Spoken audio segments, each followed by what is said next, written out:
Hi welcome to my YouTube channel. ఈరోజు నేను కొబ్బరి జ్యూస్ చేస్తున్నానండి, కొబ్బరికాయ జ్యూస్. దానికి కావాల్సినవి చూద్దాము ఒకసారి. ఇది కొబ్బరి దాంట్లో ఉన్నటువంటి కొబ్బరికాయలో ఉన్న లేత కొబ్బరి అండి. ఇది చూడండి, ఇది లేత కొబ్బరి. కొబ్బరి నీళ్ళు తీసేసిన తర్వాత ఉన్నది లేత కొబ్బరి. కొంచెం ఒక స్పూను షుగరు, ఈ కొబ్బరి నీళ్ళండి. చూడండి, కొబ్బరి వాటర్ ఇవి. దీంతో కలిపి ఇవన్నీ కలిపి మిక్సీకి వేసుకుంటాము. ఒక్కసారి మిక్సీకి వేస్తానండి, ఒకసారి చూద్దాము.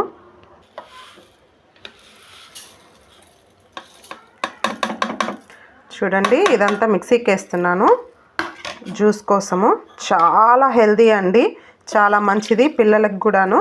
ఒకసారి ట్రై చేయండి, ఇది చాలా బాగుంటుంది, చాలా హెల్దీ కూడాను. చూడండి, కొబ్బరి జ్యూస్ రెడీ అయిపోయింది. ఎంత బాగా వచ్చిందో కదా. దీంట్లో కొంచెం జీడిపప్పు గార్నిష్ చేసుకొనేసి, కొంచెం జీడిపప్పు